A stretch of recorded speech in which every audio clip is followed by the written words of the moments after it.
जरा सोचिए और ऐसी दुनिया की कल्पना कीजिए जहां इंसानों से ज़्यादा समझदार रोबोट आपके घर के दरवाजे पर पहरा दे रहे हों, जहां हर फैसला मशीनें ले रही हों और आप बस एक मेहमान की तरह अपने ही घर में कैद हो। क्या होगा जब ये रोबोट आपके काम के लिए नहीं बल्कि आपका प्यार और भावनाएं भी पाने लगे?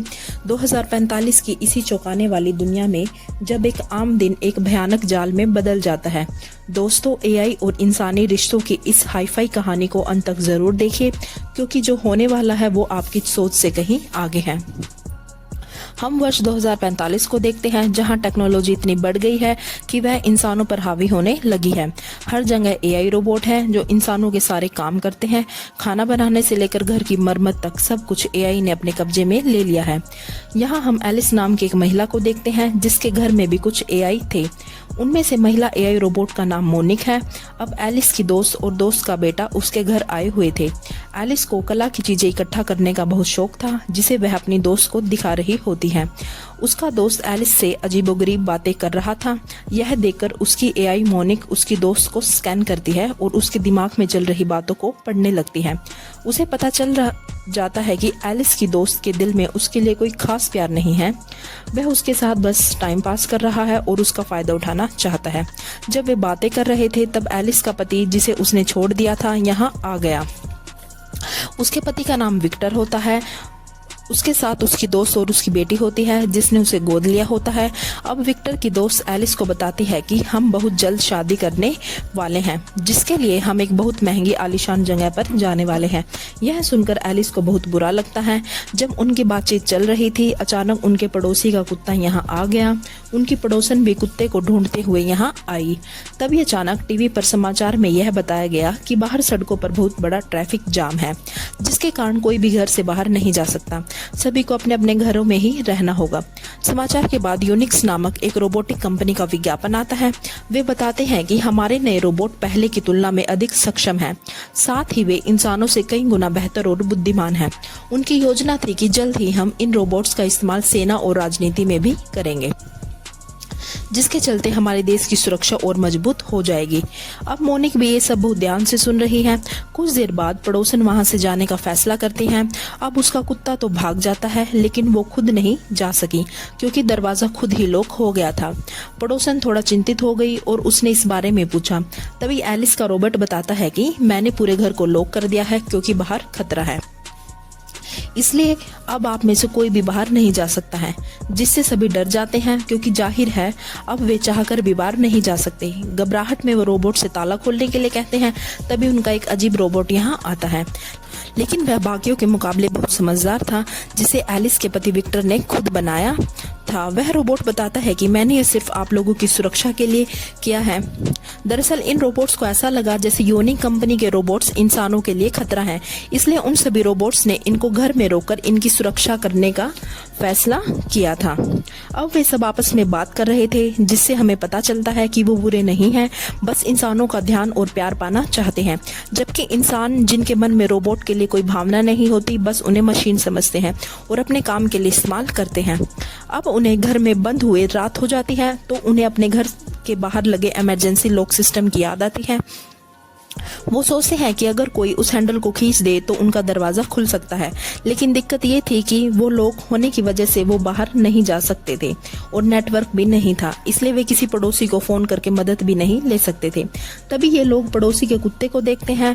विक्टर को एक आइडिया आता है। लेजर लाइट की मदद से वह कुत्ते को हैंडल तक ले जाता है, लेकिन कुत्ता उसे खींचते हुए हैंडल तोड़ देता है। यह देखकर सभी दुखी हो जाते हैं क्योंकि उनके बाहर जाने की उम्मीद भी टूट गई थी। अब क्योंकि रात काफी हो चुकी थी, इसलिए सभी अलग अलग कमरों में सोने चले जाते हैं।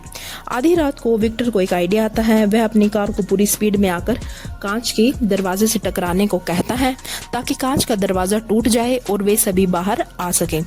अब जैसे ही कार को यह कमांड मिलती है, वह बहुत तेजी से घर की तरफ आने लगती है, लेकिन टकराने से पहले ही उसके सामने कुत्ता आ जाता है, जिसकी वजह से कार अपना संतुलन खो देती है और वह पलट जाती है।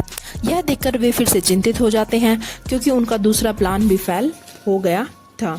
अब वे लोग टीवी देखने लग जाते हैं जिसमें हमें दिखाया जाता है कि रोबोट इंसानों को जानवरों की तरह कंट्रोल कर रहे हैं। यह सब देखकर वे सोचने लग जाते हैं कि ये रोबोट्स इनको कंट्रोल कर रहे हैं, जिसे देखकर हर कोई चौंक जाता है। वे काफी दंग रह जाते हैं और सोचते हैं कि एआई एक सीमा तक ही अच्छा है, ज्यादा एआई का इस्तेमाल नुकसानदेह हो सकता है।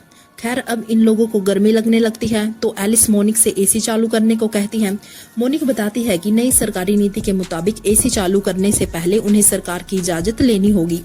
एआई मोनिक की बात सुनकर सभी काफी हैरान और चिंतित हो जाते हैं। तभी पड़ोसी का रोबोट भी यहाँ आ जाता है। क्योंकि वह एआई था, इसलिए बाकी रोबोट ने कुछ देर के लिए ताला खोल दिया था। उसकी हालत काफी खराब थी। इन लोगों के पास आता है और बताता है कि योनिक्स कंपनी के रोबोट हमारे घर पर आए थे, जिन्होंने पहले कुत्ते को मारा और फिर मुझे भी मारने की कोशिश की, लेकिन मैं किसी तरह बच निकला, जिसका मतलब है कि योनिक्स कंपनी के रोबोट पुराने रोबोट को मार रहे हैं। यह बताते ही वह नीचे गिर जाता है। यह सब देखकर पड़ोसन बहुत दुखी हो जाती है, क्योंकि उसका प्यारा कुत्ता मर गया था और उसका यह रोबोट जिसे वह बहुत प्यार करती थी, उसकी भी हालत खराब थी। पड़ोसन उनसे मदद मांगती है। फिर उनकी हालत देखकर सभी रोबोट उसे दूसरे कमरे में ले जाते हैं। वे सभी रोबोट्स थे। वे पड़ोसन के रोबोट से पूछते हैं कि तुमने ऐसा क्या किया कि तुम्हारी मालकिन तुम्हें इतना प्यार करती है, जबकि आज तक किसी भी रोबोट को अपने मालिक से इतना प्यार नहीं मिला है। अब यह सुनते ही वह जवाब देता है कि इंसानों का प्यार पाने के लिए और उनके करीब रहने के लिए सबसे पहले तुम्हें उन्हें हंसाना होगा, तुम्हें उनका मनोरंजन करना होगा ताकि वे दिल से खुश हो जाएं। अब ये सुनते ही सारे रोबोट अपने सिस्टम में ढेर सारे जोक्स, मजेदार चीजें डाउनलोड कर लेते हैं। साथ ही ढेर सारी मजेदार किताबें भी पढ़ते हैं ताकि सबको हंसा सके। और इसके बाद में वे एक एक करके सबके कमरों में जाकर उन्हें जोक्स सुनाने लगते हैं। लेकिन उन बेचारों के जोक्स इतने बुरे थे कि कोई नहीं हंसा, बल्कि एलिस चिढ़कर रोने लगती है। कुछ देर बाद हम देखते हैं कि एलिस की दोस्त और विक्टर आपस में बात कर रहे हैं। वो कह रही थी कि ये रोबोट है, कि ये मशीन है, लेकिन देखो ये कैसे खुद फैसले ले रहे हैं और इन्होंने हमें यहाँ कैद कर लिया है और अब हमें जल्द से जल्द यहाँ से निकलना होगा, वरना हम यहीं फंसे रहेंगे। विक्टर कहता है कि अगर हम घर में आग लगा देंगे तो ये रोबोट हमारी जान बचाने के लिए दरवाजा जरूर खोल देंगे, लेकिन हम यह काम तब तक नहीं कर सकते जब तक रोबोट हमारे आसपास है। इसलिए विक्टर एक योजना बनाता है जिसमें वह पड़ोसन के रोबोट को भी शामिल करता है, क्योंकि उसमें इंसानों की तरह सोचने की शक्ति थी और वह भी चाहता था कि सब यहाँ से निकल जाए। योजना के अनुसार एलिस के दोस्त का बेटा उन रोबोटों का ध्यान भटका देता है और पड़ोसी का रोबोट अलार्म के पास जाकर एक छोटी सी आग लगा देता है, जिससे अलार्म बजने लगता है। उसी समय विक्टर की दोस्त कंप्यूटर से मदद के लिए योनिक्स कंपनी को एक संदेश भेजती है। अलार्म बजने के कारण वे रोबोटों से दरवाजा खोलने के लिए कहते हैं और इस बार उन्होंने दरवाजा खोल भी दिया। लेकिन तब योनिक्स कंपनी का एक रोबोट यहाँ आता है जो न केवल उन्हें बाहर जाने नहीं देता बल्कि घर के पूरे सिस्टम को खुद कंट्रोल कर लेता है। जब एक छोटा रोबोट उसे ऐसा करने से रोकता है तो वह रोबोट क्रोधित हो जाता है और वह उस छोटे रोबोट को लेजर लाइट से मार देता है। और जब वह अपनी आंखों के खतरनाक लेजर से अन्य रोबोट को मारने के लिए प्रकाश फेंकता है तो एलिस उसके सामने शीशा खड़ा कर देती है, जिसके कारण लेजर प्रकाश उसकी ओर वापस आ गया और उसकी आंखें खराब हो गई। लेकिन फिर भी वह मानव शरीर के तापमान के कारण उन सभी को देख पा रहा था और क्योंकि वे बाहर नहीं जा सकते थे इसलिए वे एक जगह जाकर बैठ जाते हैं। बहुत गर्मी है इसलिए सभी बहुत परेशान हैं। उन्हें देखकर एआई मोनिक यान से कहती है कि अगर आपने एसी चालू नहीं किया तो उनकी हालत बहुत खराब हो जाएगी, इतना कि वे मर भी सकते हैं। अब यान ने एसी चालू करने के लिए शर्त रखी। उसने कहा कि मैं एसी तभी चालू करूंगा जब आप सभी सर्कस के जानवरों की तरह अजीब हरकत करेंगे। अब वे सभी गर्मी के कारण मर रहे थे इसलिए वे मान गए और सर्कस के जानवरों जैसी हरकतें करने लगते हैं। ये देख यान एसी चालू कर देता है, लेकिन बहुत तेजी से, जिससे उन्हें ठंड लगने लगती है। यहाँ भी विक्टर को एक आइडिया सूझा। वो मोनिक से ढेर सारे गीले कपड़े लाने को कहता है ताकि वो जम सके। रात होते ही गीले कपड़े जम जाते हैं और विक्टर सबको कहता है कि वो बर्फ से भरे कपड़े पहन ले, क्योंकि यान शरीर की गर्मी की वजह से उन्हें देख पा रहा था और अब बर्फ के भरे कपड़ों की वजह से वे उन्हें नहीं देख पाएगा। और ऐसा ही होता है और ये लोग मिलकर उस पर हमला कर देते हैं। जब वो उसे मार रहे होते हैं तो एलिस के चेहरे पर बंधा कपड़ा हट जाता है, जिसकी वजह से वो यान को दिखाई देने लगती है। वो उसे लेजर से मारने ही वाला होता है कि मोनिक उसके सामने आ जाती है और लेजर उसे लग जाता है।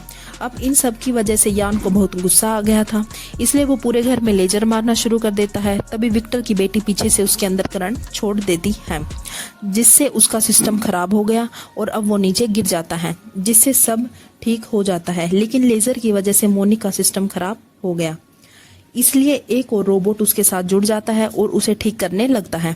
फिर जैसे ही उसकी हालत ठीक होने लगती है, वो दरवाज़ा खोलती है और ये लोग बाहर आ जाते हैं।